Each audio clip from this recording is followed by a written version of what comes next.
Mais uma vez, né, a nossa sexta aqui com o IDTC, e hoje, particularmente, temos dois convidados aí ilustríssimos que vão falar um pouco sobre tributação e compliance das BETs no Brasil, né? A nossa primeira convidada é a nossa querida Fernanda Dumont Parisi, né? Doutora de Direito Tributário pela PUC, diretora da BDF, sócia da Drummond Parisi Advogados, uma queridíssima amiga maravilhosa, que foi para o Rio de Janeiro, né? Deixou a gente aqui, mas que a gente tem muito carinho, muito respeito pelo trabalho que é desenvolvido, e junto a ela também, doutor Márcio Adolfo Quixadá. Doutor Márcio, esse nome Adolfo é o nome do meu tio-avô, maravilhoso, eu adoro esse nome, me dá uma sensação de uma pessoa segura, certa, né, correta. Muito obrigada por aceitar o convite. Dr. Márcio é especialista em governança corporativa pela Harvard Business School e atuante no setor de gaming. Então, por óbvio, né, vem falar sobre as bets. E, assim, eu não vou demorar muito, mas só para a gente, na verdade, chutar a bola, né, para abrir a porta do ônibus e chutar a bola, porque a gente aqui... porque a gente aqui gosta dessa bagunça, sabe a farofa, doutor Márcio, do domingão na praia? Então a gente gosta de uma bagunça. Na verdade, não é isso, é porque é um bate-papo, aqui estamos todos entre amigos, profissionais do direito. O Instituto ele tem esse viés, que é um viés muito despretensioso, muito informal, né? Então, todos são bem-vindos, eu cumprimento toda assistência e todas as pessoas que vêm assistir, que vêm nos prestigiar, né? A Luciana é uma moça muito, muito democrática, muito honesta, né, com as suas bases aí, então é muito bacana a gente desenvolver esse trabalho. Então, assim, só para a gente contextualizar um pouco essa questão das bets e, como disse, para dar o primeiro chute inicial e passar a palavra para os nossos convidados, é interessante trazer esse tema de bet, porque nós estamos aí vendo, né, nos noticiários muitas coisas envolvendo a questão dessas atividades aí, e aí cria entre nós assim uma dúvida e uma curiosidade de saber por que tantos famosos e tantas pessoas importantes e ricas estão interessadas, né, por essa moeda aí, por esse tipo de atividade, e acho que isso que é uma coisa interessante aí para os palestrantes explicarem para a gente, até explicarem o que é isso, como que isso funciona, porque qual é a natureza jurídica disso, qual é a diferença disso para as atividades em cassino, diferença para apostas, né, as apostas antigas e tudo mais, as apostas hoje, Mega Sena, essas coisas todas. Então, eu acho que é um tema muito, muito atual, muito importante, que mexe com dinheiro. Tudo que mexe com dinheiro é muito bom, porque é divino, né? Então, a gente é divino demais, nossa, adoro. Então, muito obrigada mais uma vez, querida doutora Fernanda, amiga, doutor Márcio, vocês são muito bem-vindos sempre no nosso instituto, e essa é a primeira palestra, a primeira bate-papo de muitos que acreditamos que vocês estarão conosco. Muito obrigada. Então, eu passo a palavra, acho que primeiro para a Fernanda, né, para ela fazer uma introduçãozinha aí do que quiser, e o doutor Márcio também, porque, como eu disse, como é muito informal, eu acho que a gente pode até abrir para perguntas para o pessoal que está aí na assistência e tudo mais. Muito obrigada.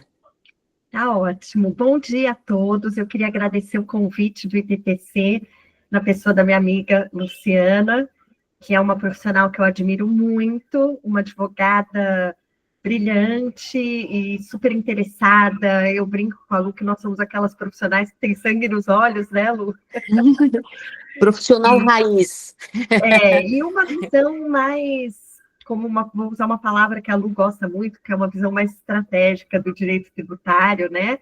Sem muito juridiquês, que eu acho que é bem o perfil aqui do IDTC, uma coisa mais objetiva, mais business, mais de negócios. Então, acho que nós somos... Antigamente a gente tinha aquela coisa, embora eu tenha um lado acadêmico, né, sou professora, inclusive eu dou aula sobre tributação de bets no IBMEC aqui do Rio, a cadeira de tributação de novas tecnologias é minha, com muita alegria. Que legal. Mas a gente consegue ser acadêmico e ter profundidade com uma linguagem mais objetiva. E hoje, né, já há alguns anos, na verdade, não é de hoje, eu nem me apresento mais como advogada, tá, gente? Eu me apresento como empresária e executiva jurídica. Então, eu acho que as coisas realmente estão mudando e o IDTC tem esse perfil de estar acompanhando essa mudança, né? Que é uma mudança relacional, social, de perspectiva. Então, é muito agradável para mim estar no IDTC por todos esses motivos. E ainda o presente está aqui com a minha querida Iris, que é uma pessoa maravilhosa, que também é uma profissional brilhante, palestras incríveis. Eu acompanho a Iris desde que ela começou a dar palestras lá em Floripa, você lembra, Iris? Que legal, é Nós verdade. estamos juntas há muitos anos e a Iris tem um carisma que é muito próprio dela também. E do Quixadá eu nem tenho o que falar, né, gente? Eu adoro o Quixadá, é um amigo muito querido, foi meu mestre, foi presidente do conselho de administração de uma grande empresa que eu trabalhei, onde nos conhecemos e nos tornamos amigos, parceiros de trabalho, trabalhamos juntos, então é muito agradável para mim estar aqui nessa manhã falando de um tema que eu amo. Bom, sem mais delongas, quando a gente fala de bets, todo mundo já acende uma luzinha, né? Acha que é o glamour, já vê o pessoal andando de Ferrari, né? Aqueles vídeos de jovens, né? Dançando, ouvindo música. E a realidade por trás disso não é tão glamurosa assim. A gente vai trazer um pouco dos bastidores, porque nós trabalhamos com bets, temos clientes no segmento, então a gente conhece um pouquinho mais da realidade. Mas só para contextualizar, para quem está aqui e ainda não tem muito conhecimento, muita afinidade com o tema, a gente traz as bets num contexto de concursos de prognósticos, né? Que já existem há muito tempo, várias modalidades, a loteria, a Mega Sena, que muitos de nós jogamos só no fim do ano, né? A Mega Sena da virada. Enfim, então todo tipo de concurso de aposta, com símbolo, número, todas essas variações estão dentro deste grande conjunto de concursos de prognósticos. Quando a gente vai afunilando, né, e fazendo aí as diferenças para fazer os subconjuntos, a gente começa a ter os tipos de apostas diferenciadas, como as apostas de cota fixa, que é uma espécie na qual a bet se encaixa, tá? Essa aposta de cota fixa, na minha percepção, ela difere dos jogos de azar, tá? Que muita gente fala, bet é jogo de azar. Eu nem gosto dessa palavra, é jogo de sorte, tá? Mas é jogo de sorte. Por quê? A partir de 2018, na época ainda do governo do Michel Temer, foi criada pela Lei 3.756, as apostas de cota fixa. Essas apostas, tá? A natureza jurídica dela, ela tem o viés de aposta, só que você já sabe antecipadamente o quanto você vai ganhar. E as bets, a meu ver, isso é uma interpretação da Fernanda, tá? Não está na lei. Eu considero as bets, assim como os fantasy, modalidades de entretenimento, tá? Eu sei que algumas pessoas ficam meio, bet, não, não é. É entretenimento. E como que materialmente eu posso justificar isso e distingui-la dos chamados jogos de sorte, né? Porque nas bets você precisa conhecer minimamente o esporte que você está apostando. Então, olha, eu vou jogar, o São Paulo está fazendo uma boa campanha, o Fluminense, desculpa, Lu, o Fluminense aqui no Rio está fazendo uma ótima campanha, né? Então, o que acontece? Eu tenho uma noção de quem vai bem, né? O jogador que está numa fase ruim, que está machucado, que está tomando cartão. Então, assim, eu estou pegando futebol, mas poderia ser basquete, vôlei, vários outros esportes, tá? Então, eu já tenho uma mínima referência. Além disso, nós temos as odds, né, que é um termo em inglês, mas é basicamente a perspectiva, é baseada em estatística e conhecimento dos times, dos jogadores, que vão definir resultados possíveis. Quanto mais provável o resultado, menor o prêmio, né? Todo mundo vai lá no... Agora, quando você tem um resultado muito atípico, como, por exemplo, o fatídico jogo da Alemanha, né, dos 7 gols contra o Brasil, que ninguém poderia imaginar, é o que a gente chama de, entre aspas, seria quase que um azarão, você tem uma odd que paga muito mais, porque as chances de acontecer aquele resultado é muito menor. Então, ele é proporcional. Então, o que a gente vê? que a bet, a aposta esportiva da bet de cota fixa, ela não é um tiro no escuro, que nem a Mega Sena da virada, que o vento vai levantar bolinhas aleatórias. Não. Existe uma margem de aleatoriedade, nem sei se existe essa palavra, existe, né? Por quê? Ninguém imaginava o jogo da Alemanha com o Brasil. Pode acontecer. De repente, um time está indo super bem, vou agora agradar uma Arrascaeta da vida, está fazendo um bom jogo, e de repente alguém machuca ele, ele tem que sair de campo. Ninguém prevê, né, esse tipo de situação. Então, existe sim uma margem de aleatoriedade, porém, existe uma perspectiva, um conhecimento, uma faixa de destreza do jogador para ter sucesso. E mal comparando, como a gente tem também no Fantasy Sports, que é uma outra modalidade, que algumas questões até são reguladas em conjunto, como o prêmio dos apostadores, na lei, mas o Fantasy, você tem muito mais destreza ainda do que a bet, né? Porque você realmente precisa montar o seu time, conhecer. Então, eu costumo trazer essa perspectiva, que é a minha interpretação, de que a bet é uma aposta por cota fixa, que foi criada pela Lei 13.756, depois ela foi regulamentada em medida provisória, e depois ela teve a lei, né, a 14.000, se não me engano, a 790, e aí sim, a gente tem toda essa regulamentação da bet, não só a parte tributária, mas questões de jogo responsável, várias outras vertentes. Mas eu gostaria de reforçar uma última vez, até para a gente parar de demonizar as bets, que a minha percepção é uma modalidade de entretenimento, inclusive porque eu não sei quem fez a primeira bet, tá?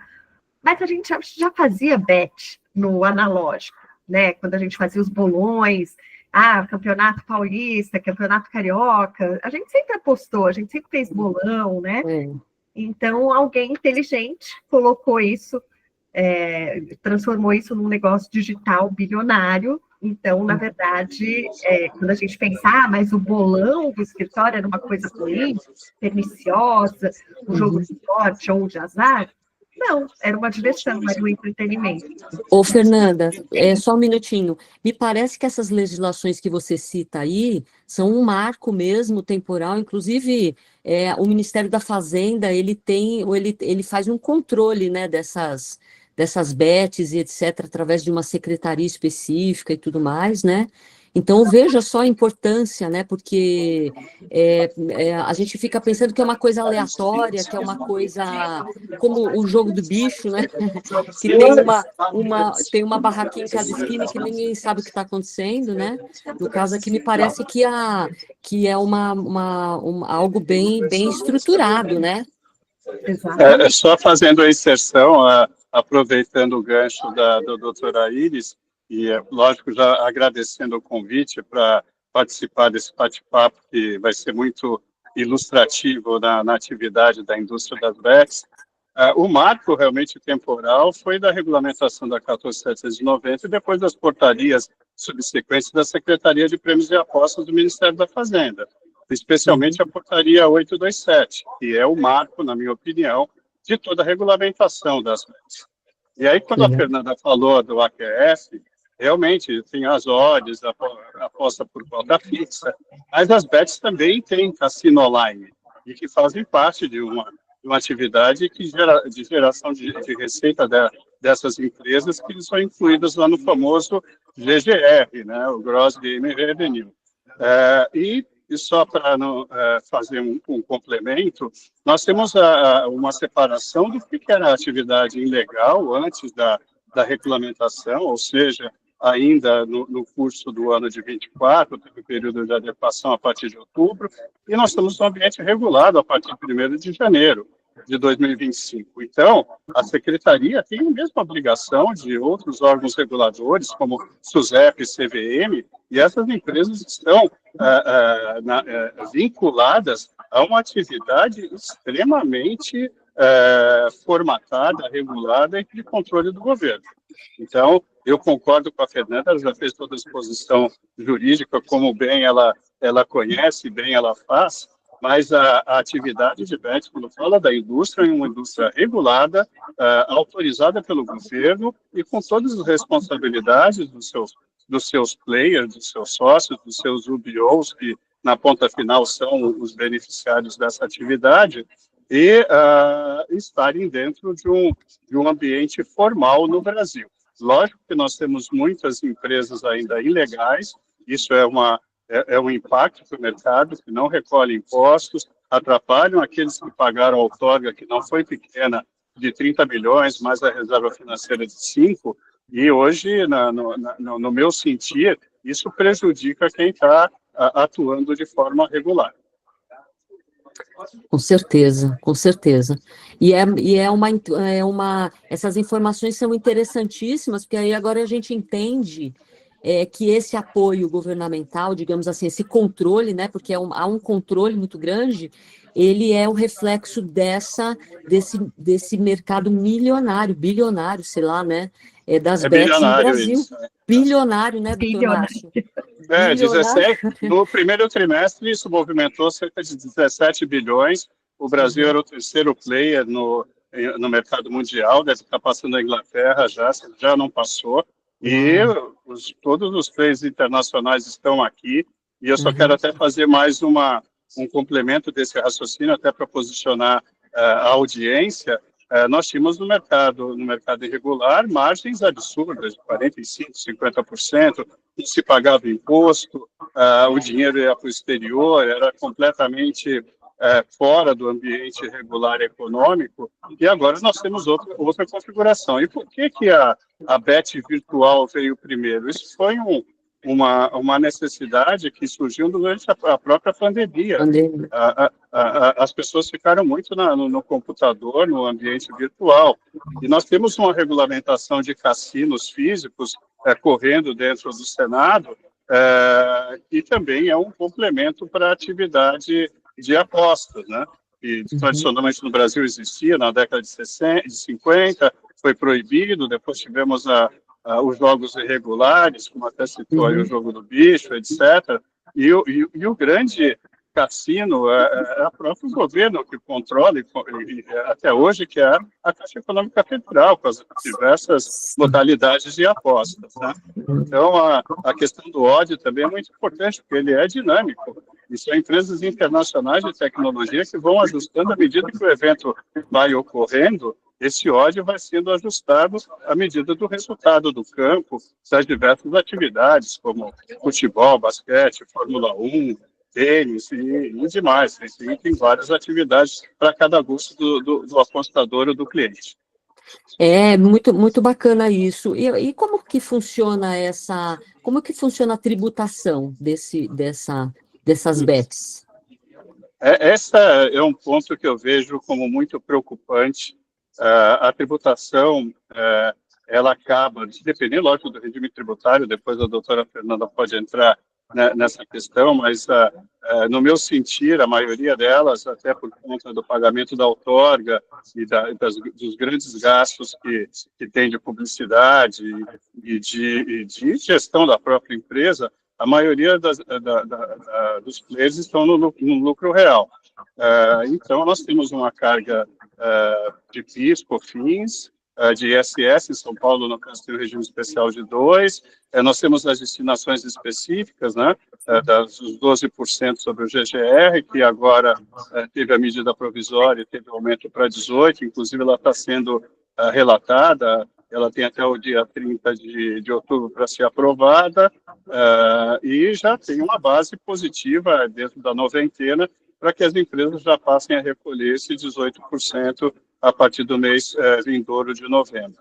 Então, somado tudo isso, 18%, PIS, COFINS, 9%, aí vai o ISS, já vamos com uma carga perto de 37%. Sem contar a carga tributária do imposto de renda e da contribuição social, de 20%, mais adicional 25%, 9%.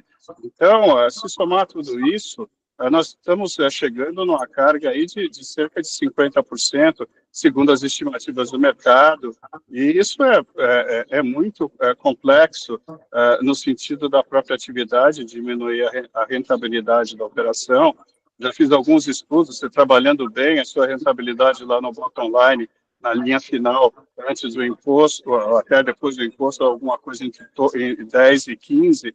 Então, é uma atividade que tem que ter um controle societário, aí vou falar um pouco mais tarde da governança. As margens não são as mesmas do passado. Aquela farra que até a doutora Fernanda citou, o pessoal vê os influencers, Ferrari, iates, luxo, e a sociedade tem uma interpretação errada, no sentido que é só luxo e que estão gastando dinheiro na indústria. A indústria hoje tem uma responsabilidade social que tem que ser até mais valorizada, os órgãos têm que se unir, como a NJL, o Instituto Brasileiro de Jogo Responsável também, para representar de forma mais contundente os interesses da indústria perante o governo. E só para complementar esse raciocínio, a Secretaria de Prêmios e Apostas, MF, é subordinada do Ministério da Fazenda. Muitas vezes nós vemos o nosso ministro Fernando Haddad comentar dos milhões da BET, mas está dentro da própria secretaria dele, né?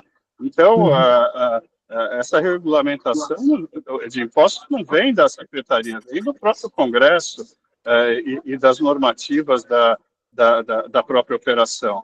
E nós temos também fatos mais gravosos.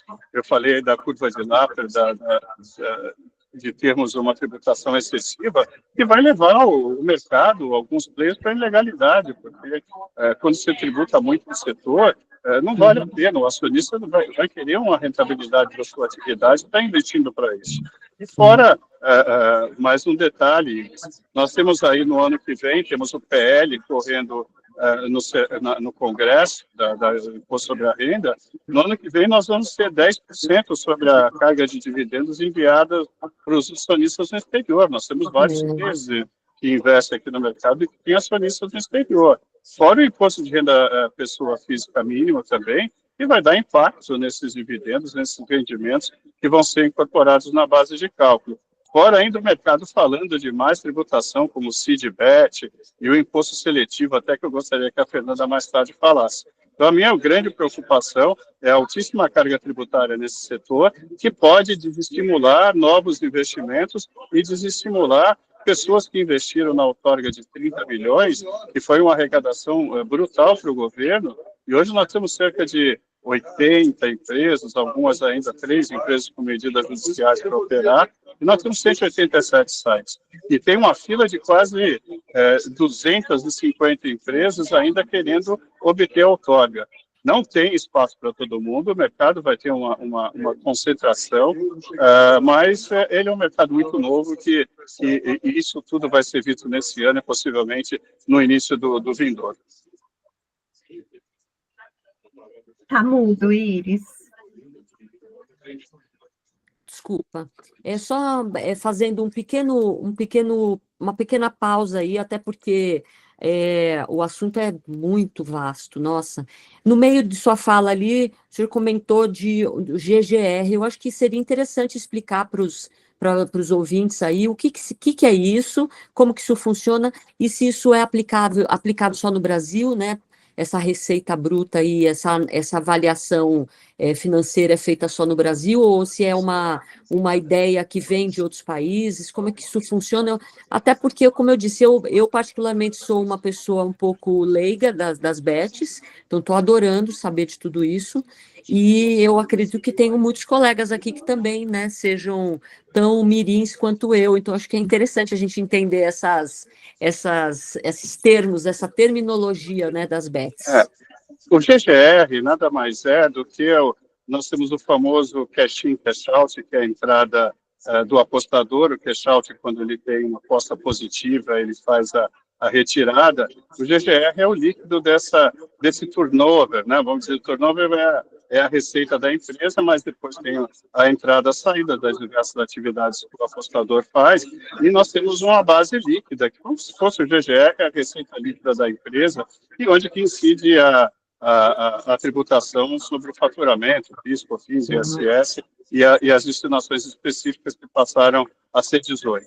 Então, trazendo isso para por uma figura de demonstrações financeiras, é a receita líquida que a empresa vai ter a sua tributação. A legislação brasileira vem muito na esteira da legislação inglesa. A legislação brasileira é de alta qualidade, e aqui eu quero fazer um elogio às pessoas que especialmente da secretaria, na figura do secretário Regis Ludena, que está fazendo um trabalho excelente, até mesmo com uma estrutura diminuta de funcionários, mas muito bravos na operação e no acompanhamento do mercado, com uma agenda regulatória muito apropriada e que merece esse acompanhamento. Quando a gente fala de atividade regulada, tem que ter fiscalização. Nós temos a taxa de fiscalização para que as empresas contribuem, e a secretaria faz todo esse trabalho de acompanhamento da atividade das VETs. E depois vou dar alguns insights também. Recentemente saiu uma notícia, se não me engano, anteontem, sobre a arrecadação até agosto, e até algumas surpresas da minha parte. Nós estamos falando de alguma coisa que já foi para o governo, 5 bilhões de reais, entre PIS, COFINS, imposto de renda, contribuição social e as destinações específicas. Então, o GGR nada mais é do que a receita líquida, Iris. Muito obrigada. Inclusive, me parece aí que a tributação é altíssima, né, Fernanda? E a gente vai ter ainda, o seletivo ainda alcança essa atividade também? O que acontece, Iris? A gente tem, como o que já adiantou, né? A gente tem as tributações corporativas. Então, a gente pensa num negócio de bilhões, a gente pensa em empresas que estão no lucro real, né? A gente tem os 34% entre CSLL, imposto de renda, PIS/COFINS não cumulativo com 9,25%. Alguns municípios, como São Paulo, dão benefícios para reduzir o ISS a 2%, mas vamos pegar a média máxima geral de 5%, e o GGR de 12% hoje, né? É interessante observar que na medida provisória em 2023, a 1182, eles tinham colocado o GGR inicial de 18%, né?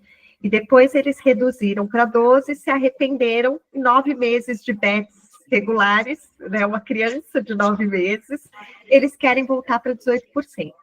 Só que aí a gente entra nas nossas discussões tributárias, poxa, mas você vai aumentar 50% de alíquota com menos de um ano, né? Vocês se arrependeram de lá de 2023, então é realmente bastante complicado, porque você vai comendo a lucratividade. Quando você torna um negócio insustentável economicamente, um negócio que é extremamente competitivo com as BETs ilegais, você está praticamente, o governo está, gente, vamos desistir aqui, e o governo ganhou muito, né? Cada outorga 30 milhões, toda essa tributação, se estima que mais ou menos 18 milhões dos brasileiros jogam assiduamente, apostam em BETs.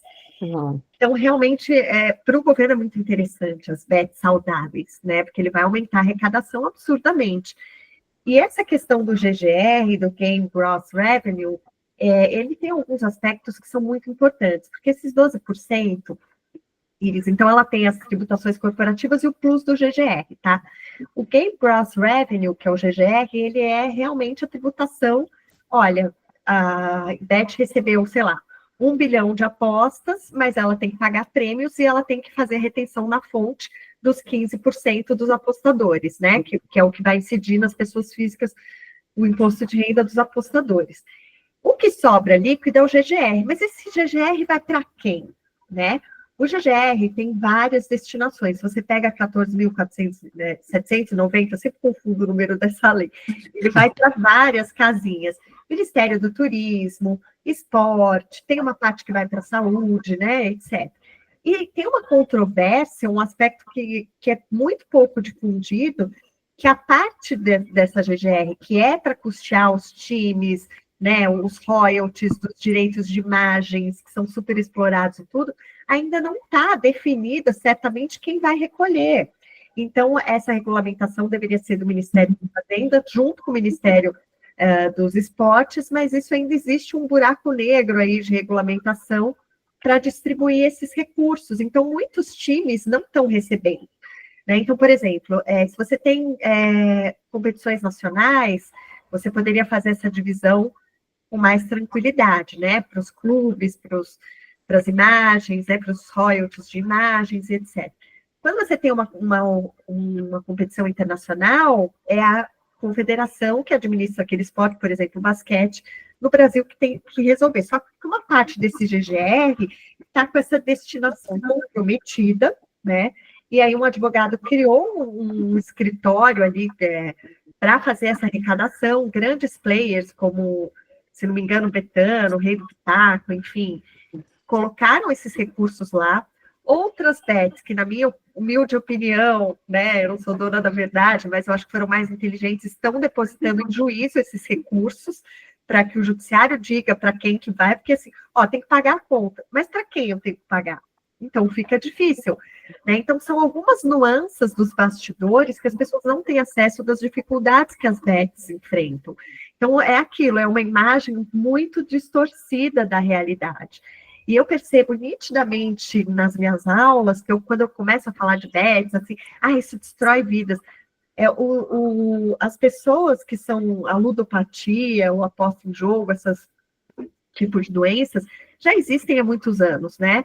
E aí eu acho que a gente tem, assim, ninguém aqui é iludido, ninguém né? Mas a gente tem que ser realista. Então, nós temos um mercado regulado porque é interesse do dinheiro e nós vendemos algumas drogas e álcool que tem muito mais doenças, né, do que a ludopatia. A ludopatia, em termos de vícios, representa 2% das doenças. Todo o resto, eu não estou aqui contra a indústria de cigarro, tá, gente? Nem do álcool, tá? Eu não sou fumante, mas eu adoro tomar o meu vinho, a minha cervejinha, então também não tem nenhuma hipocrisia aqui do meu lado. Mas, assim, criou uma pecha em volta dessa questão e, assim, a gente precisa ser realista, né? Então, as pessoas vão com essa fúria contra as bets, tem que tributar, ganha muito, movimenta bilhões. Mas se você for olhar demonstrações financeiras, você vai ver que a margem é muito mais baixa. Até porque tem muito investimento, não só da outorga, dos 30 milhões por apenas 5 anos, né? Você tem toda a questão de segurança, de tecnologia, né? Então, você realmente, a carga tributária alta.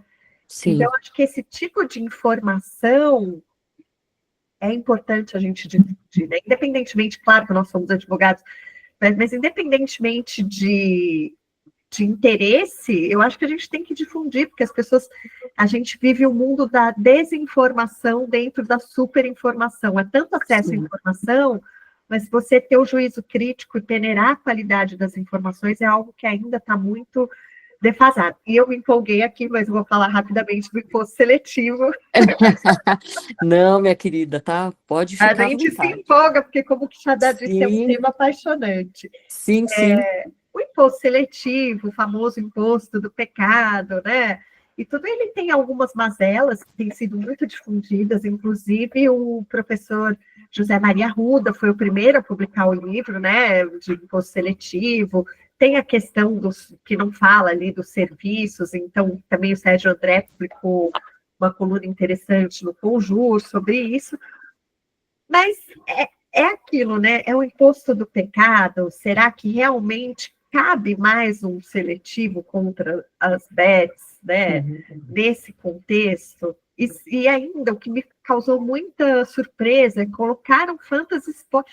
Gente, o Fantasy Sports, na minha humilde opinião, é extremamente inofensivo, né? E está lá nesse balaio junto com as bets. Então, me parece que muito disso é fruto dessa desinformação que está se tornando um pouco consolidada, que é muito triste, né? Então, inclusive, Fernanda, até aproveitando aí a tua fala sobre o seletivo, sobre a necessidade de desmistificar um pouco essa...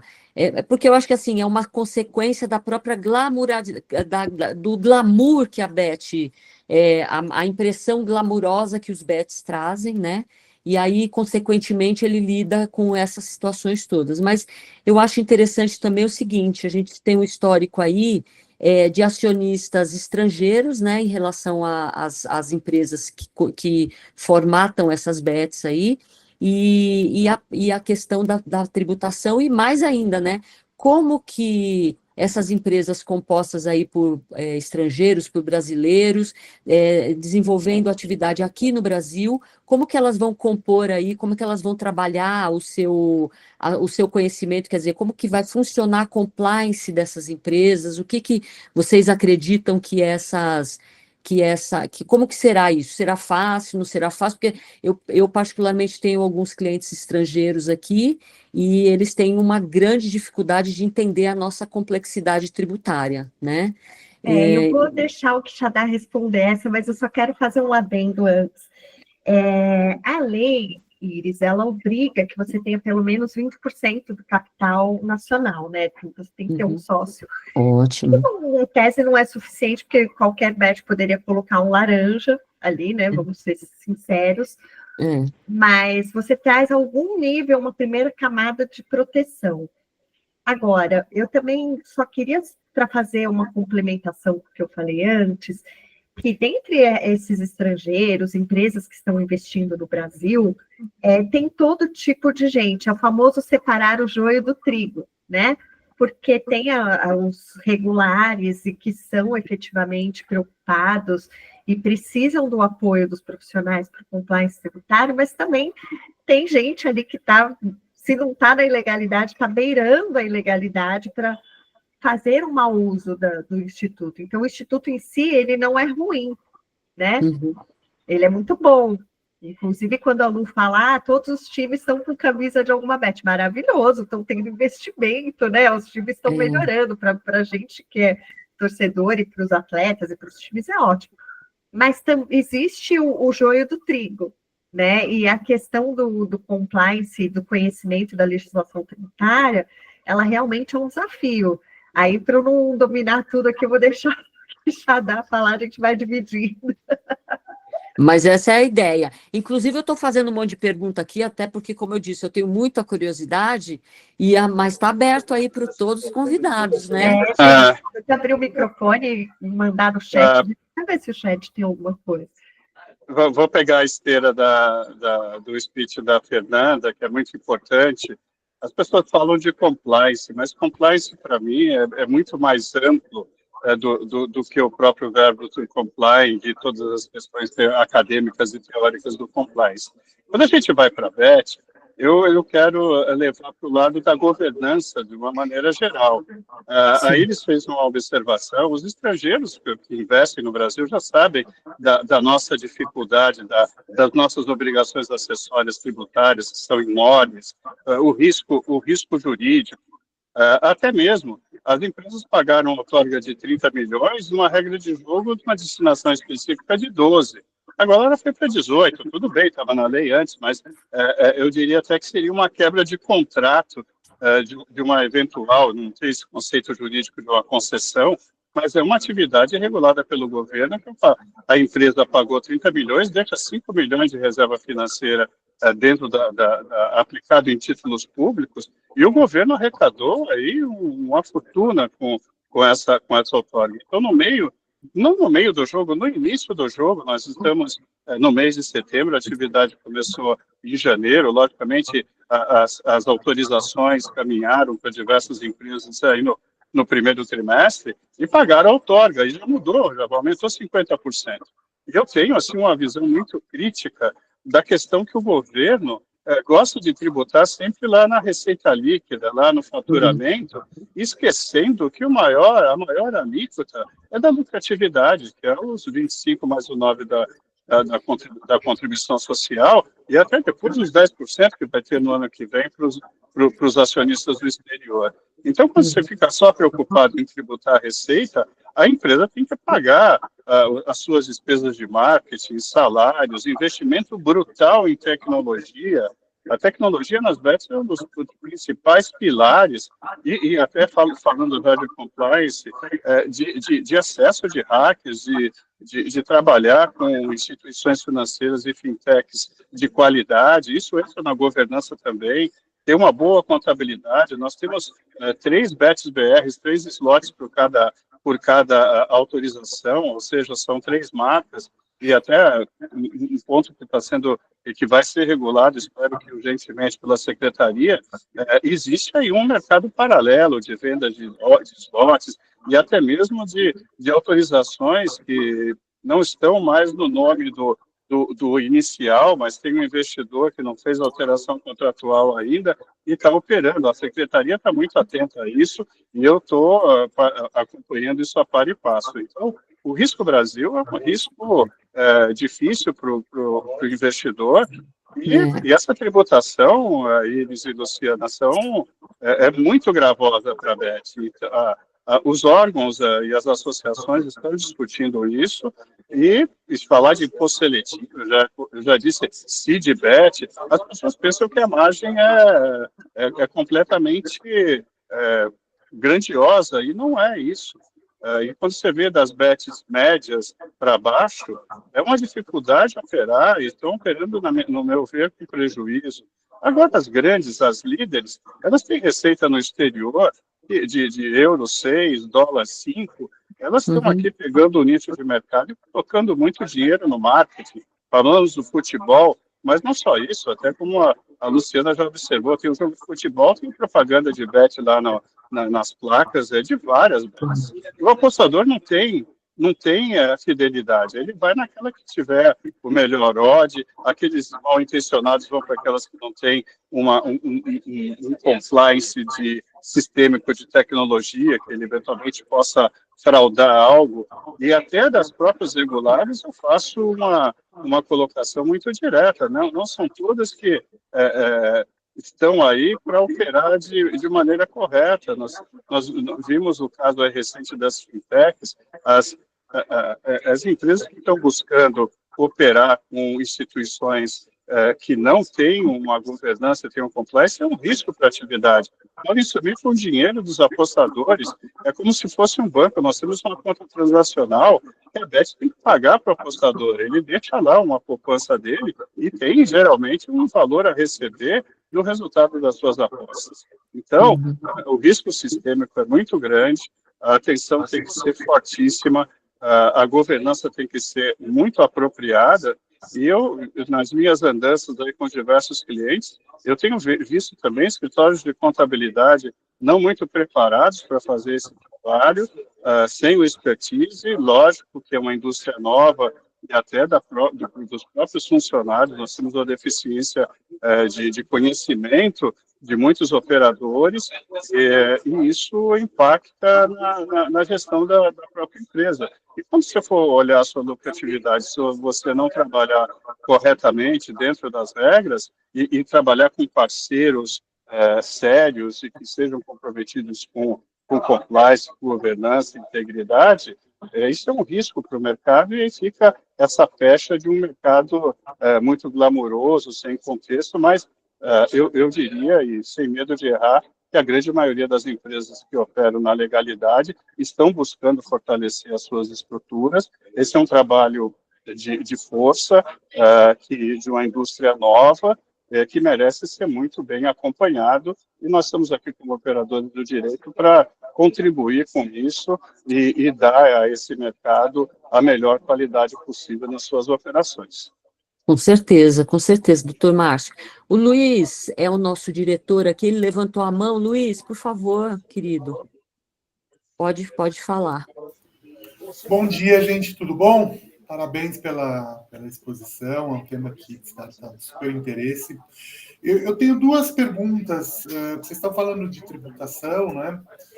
E eu queria saber se existe um estudo comparado de carga tributária para saber principalmente como é a carga tributária das bets em outros países, principalmente naqueles que a gente sabe que tem uma tributação mais alta, França, países do norte europeu, Alemanha, Escandinávia, Reino Unido, né?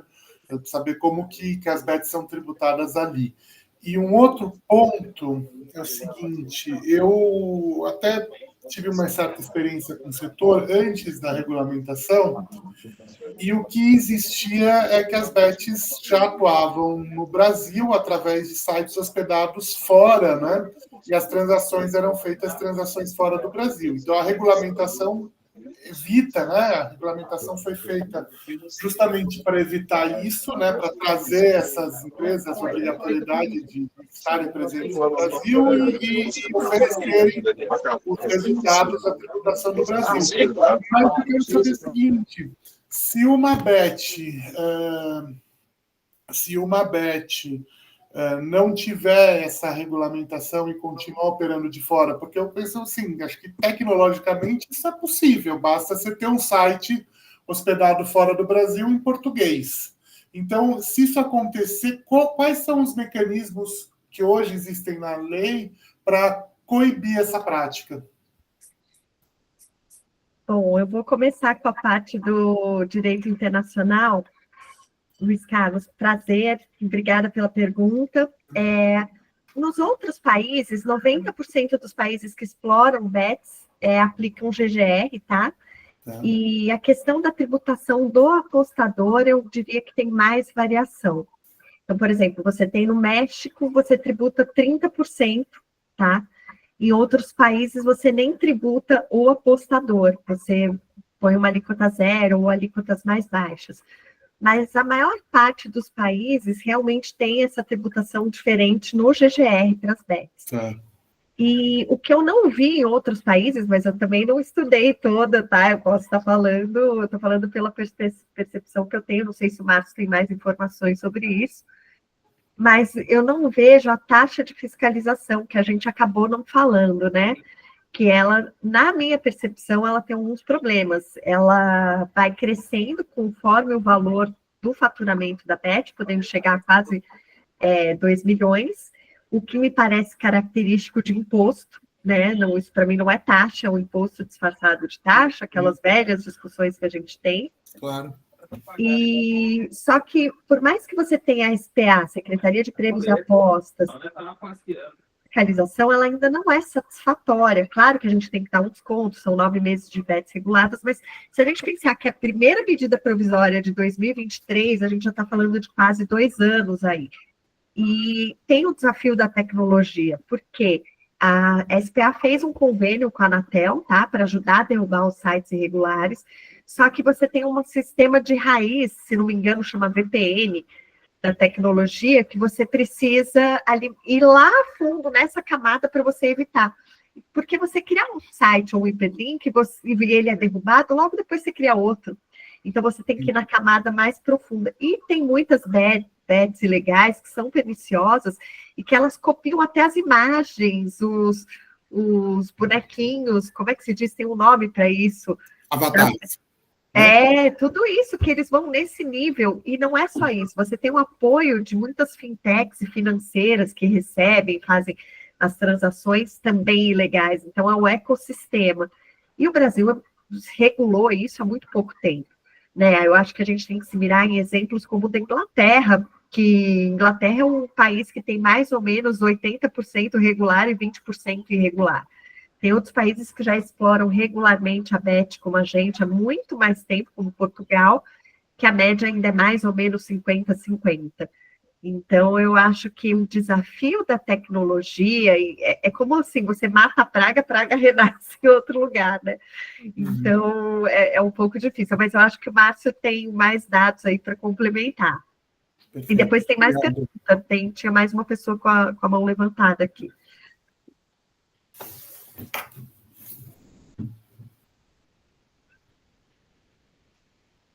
Congelou. Acho que deu um delayzinho, né?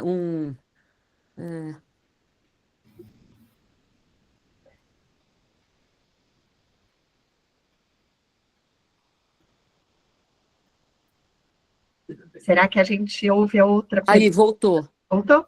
Que bom. Acho que está no mudo. Está no mudo, doutor Márcio.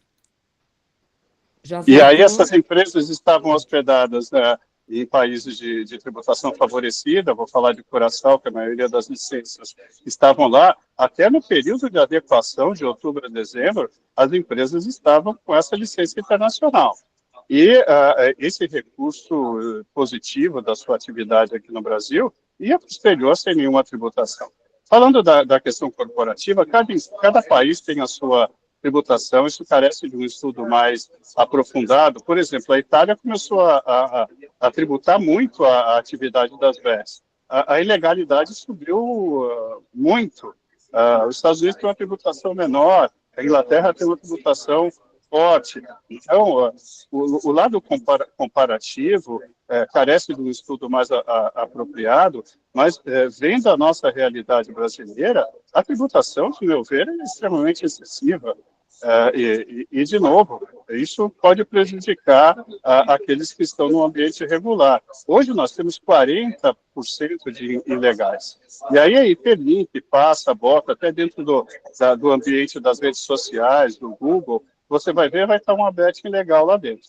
A Secretaria está fazendo um esforço enorme para que essa parte de tecnologia seja mais atuante, que esses sites ilegais sejam baixados, mas é um esforço tecnológico e até de buscar uma solução que muitas vezes é difícil de ser implementada. Eu tenho uma visão muito particular, e já mencionei isso para o secretário do DENA, e ele sabe disso, nós temos que seguir o dinheiro. Pela minha experiência de auditoria, de muitos anos, trabalhei 12 anos na Pricewaterhouse, follow the money. E aí, se você trava Opa, acho que ele caiu. Oh, não, tá tão bom. Tava bom mesmo, né? Ai, Fernandinha. Acho que ele volta daqui a pouquinho. Ele tá fora do Brasil, doutor Márcio? Não, ele está num evento da OAB de São Paulo. Entendi. Mas acho que ele volta. De repente a gente pode ouvir o Severino. O Severino quer falar. Vamos lá, Severino. Bom dia, querido. Olá, bom dia, tudo bem? Vocês me escutam? Sim, muito bem. Legal. Então, primeiro eu gostaria de parabenizá-los aí pela iniciativa. É um tema realmente bem importante, né? Muito pertinente. E a minha preocupação como contador de uma das empresas do grupo, tá? Minha preocupação é basicamente contábil. Vocês já estavam falando antes, né, desse aumento de 50% na tributação, que realmente é algo que é absurdo, que vai espremer muito a margem das empresas, tá? Principalmente aquelas pequenas e médias que ainda estão se estabelecendo, né, se consolidando nesse mercado tão competitivo, né? E eu gostaria de saber se isso já é uma realidade e se eu já deveria, como contador, realizar provisionamentos ou até um depósito judicial ou algo nesse sentido, ou se a gente ainda deve esperar a promulgação da lei. Como é que está esse panorama? Bem, a gente tem que esperar um pouquinho a questão do aumento do GGR, né? Tem essa questão da destinação, de todas as destinações, que eu particularmente acho que o mais interessante é realmente depositar em juízo. É uma forma de você ter uma salvaguarda maior, né? Porque, paguei para esse, está com o escritório, notificou as secretarias para receberem, os clubes não notificou. Eu acho que é um cenário de muita insegurança, embora grandes bets, né, que tem uma estrutura aí muito grande, estejam adotando isso. A questão das margens, Severino, também, o que eu acho que algumas empresas podem começar a olhar, a gente tem feito, inclusive, assessoria nesse sentido, você tentar ter eficiência tributária. Então, por exemplo, o PIS/COFINS. Será que foi feito um exame mais profundo do que eu poderia me creditar? Né? Recentemente, eu publiquei na coluna do Jota, da BDF, um artigo falando justamente sobre isso. Por exemplo, para mim, a despesa de marketing e propaganda, ela é essencialíssima numa BET, porque a BET está no ambiente virtual. Se você não tiver propaganda, 500 mil bets, a pessoa nem sabe que você existe. Então, você simplesmente não consegue chegar no seu público-alvo, né? Então, nós temos aí algumas questões que eu acho que é hora de começar a discutir, né? Até para criar os precedentes. Então, a questão apropriação do crédito do PIS/COFINS para você reduzir base de cálculo, que o valor é grande, né? Nas bets, o impacto é muito grande.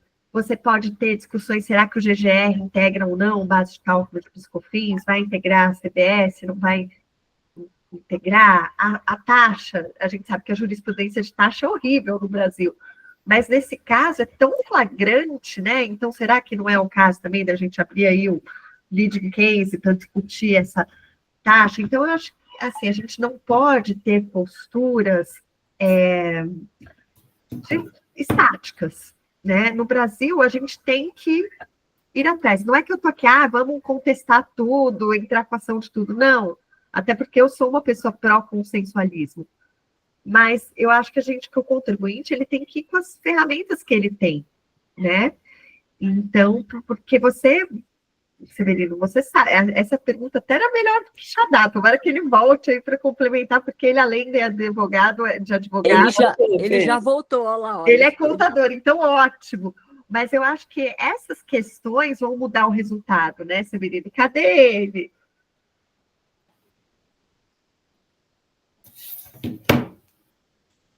Cadê o Quixadá? Não estou vendo ele, gente. Ele está aí sim. Estou aqui. Eu só queria complementar, antes do corte, caiu a minha conexão, para complementar a questão do Luiz, que foi muito apropriada. O conceito é o seguinte: as bets têm que trabalhar com prestadores de serviço, players, fornecedores, e adotem questões de governança e compliance. Não adianta uma fintech trabalhar com a bet ilegal e querer trabalhar com a legal. Isso já está sendo acompanhado pela Secretaria. Quem trabalha na legalidade tem que trabalhar com players que foquem a legalidade da operação.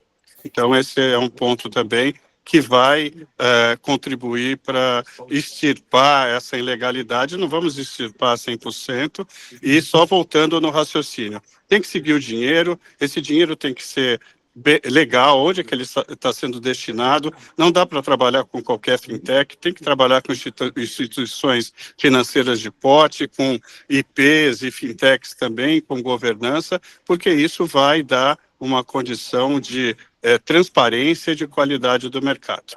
Então, não sei se eu respondi todo o seu questionamento. A tributação é variada no mundo, e hoje nós estamos num ambiente regular, que é a obrigatoriedade da SPA prestigiar quem pagou a outorga e que está trabalhando direito. Não, tá ótimo. Acho que responderam sim, e acho que principalmente uma coisa importante e prática, ainda que não seja super rápida, né? É essa atividade da Anatel de baixar os sites, né? É claro que existem meios tecnológicos para driblar isso, mas a gente está falando, quer dizer, quantas pessoas que vão conseguir driblar em termos dos 18 milhões que jogam, né? Então, acho que a Anatel baixando os sites irregulares e os sites estrangeiros, né? E fazer bastante, né? E só complementando, Luiz, é muito importante mencionar, muitos dos apostadores, eles não querem ter todo aquele trabalho de KYC, de mostrar a identidade, da origem do dinheiro. Muitas vezes eles apostam com dinheiro sem origem. Eles não querem receber no final do ano o informe de rendimento e estar com cruzamento de informe da Receita Federal. Então, tem essa simbiose, essa questão do apostador em si preferir a ilegal, mesmo com o risco de perder o seu dinheiro. Mas ele não se submete a regras específicas regulatórias que incomodam a sua própria atividade. E aí, hoje, nós temos toda essa questão de lavagem de dinheiro, de organizações criminosas, que pegam setores regulados para fazer as suas, entre aspas, aqui, maracutaias. Então, a Secretaria está atenta a isso. É um trabalho muito difícil e de um mercado que é jovem, né? O mercado, nós estamos aqui com o mercado de 9 meses. E quando a gente fala de CVM, SUSEP, são vários anos de atividade regulada. E aí eu só vou até puxar um pouquinho aqui para a minha sardinha aqui. Tem que ter auditoria, como teve na questão da regulamentação inicial da outorga, né, de informes, de relatórios de auditoria. Isso tem que continuar. Na portaria 827 tem lá disposições transitórias que as empresas têm que manter todas as suas certidões, todo o seu trabalho que foi feito para obter a outorga, mantida, atualizada. Não é simplesmente ter a outorga e esquecer de toda a governança, de ter uma contabilidade atualizada, ter as contas auditadas. Eu diria até, não vou aqui fazer um extremismo, como se fosse uma companhia aberta que tem que apresentar um ITR a cada 3 meses, mas tinha que ter uma transparência para a sociedade do resultado dessas empresas e como essas empresas estão atuando no mercado. Não é só apresentar quanto que foi recolhido de imposto e falar de GGR. Essas empresas têm que mostrar os seus números, ter uma transparência. Eu sempre sou muito favorável ao disclosure, e aí nós vamos começar a separar o joio do trigo. Essa é que é a minha colocação, e quem trabalha no ambiente regulado tem que se juntar a pessoas que tenham o mesmo perfil e a mesma complementariedade do serviço na atividade, que hoje é uma atividade que contribui muito em termos de imposto, vai contribuir mais pela arrecadação. O resultado até agosto eu vi que são 5 bilhões entre vários tributos, e até eu tive uma surpresa de uma arrecadação de 1 bilhão e ponto 4, se não me engano, de imposto de renda e contribuição social. Então, tem gente que está tendo lucro. Então, isso tem que ser olhado também com muito carinho, e eu estou aqui me dedicando e acompanhando todos esses números para ter uma ideia bem concreta de como esse mercado está operando. Perfeito. Só fazer mais um comentário. Desculpa, não sei se tem tempo, mas assim, é que a indústria, o setor da BET, ele vive muito em simbiose com os meios de pagamento também, as fintechs. Então, além de regulamentar a BET, eu acho que seria muito importante regulamentar as fintechs, principalmente aquilo que foi tão noticiado hoje, que são aquelas contas coletivas, né? Que não tem... A conta ônibus. Ônibus, né? E as fintechs que realmente prezam por um compliance e uma governança. Tem várias fintechs aí que são um risco para o operador.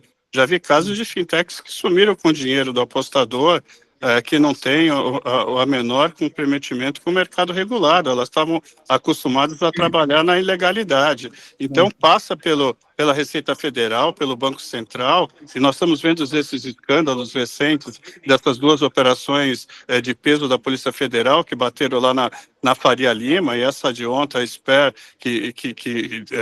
de áreas de motéis, de fintechs, e tudo isso está dentro do bojo aí dessas empresas que não prezam, e elas têm que ser punidas pelo Banco Central. Volto naquele meu comentário anterior. Siga o dinheiro, trave o dinheiro, e isso vai, de uma forma bem prática, interferir nessa ilegalidade. Na hora que o criminoso, a organização criminosa tem o seu lastro financeiro apontado e segregado, ela vai ter que ir para outro segmento e deixar o segmento regulado num ambiente mais saudável. Com certeza, com certeza.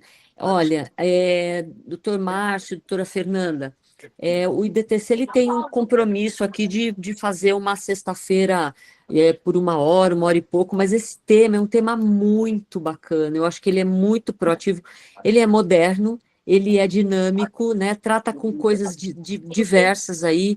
E eu gostaria, sinceramente, de ficar, na verdade, a sexta-feira toda aqui conversando, né? Mas, infelizmente, até o meu papel aqui como mediadora, eu espero que ninguém fique com raiva de mim, mas a gente tem que, infelizmente, interromper, né? Mas, de qualquer forma, como nós conversamos já no início, eu acho que esse foi um start muito legal para a gente entender um pouco mais essa atividade. Os 2 convidados são excepcionalmente esclarecedores, assim, foi uma hora e pouco e 10 minutos aqui muito intensas, então eu tenho certeza que o pessoal gostou bastante aí. E a gente já deixa aqui estendido o convite para próximas sextas-feiras, que isso vai ser realmente recorrente, para a gente, inclusive, voltar com esse tema, talvez algo específico, e também agregar aí outros temas que envolvem as bets e tudo mais, né? Como toda a área, né, doutor Márcio, do direito e toda a área da sociedade, nós temos, infelizmente, as pessoas que não levam com seriedade e acabam prejudicando, né, o mercado. Então, eu entendo bem que ele é um mercado direcionado aí para o setor de futebol e tudo mais, dos clubes, né? Mas eu acho que isso seria um incentivo muito grande também para outras atividades esportivas que precisam de investimento, né? E que a gente sabe que lutam muito, né, para participar de um Pan-Americano, para participar de um Mundial, para participar das próprias Olimpíadas, e eu acho que é um setor que realmente precisa ser tratado com muito cuidado e muito respeito. Então, muito obrigada pela presença dos dois convidados, doutor Márcio e doutora Fernanda. Obrigado a todos que nos assistiram. Eu peço desculpas mais uma vez de ter que interromper. Estou bem sentida. Luciana, puxa vida. Eu vou passar a palavra para a nossa presidente. Passar a palavra para a doutora Luciana, se ela quiser finalizar, né? E desejando um excelente sexta-feira, um excelente final de semana a todos. Espero revê-los em breve para outras manhãs maravilhosas como essa. Cheers.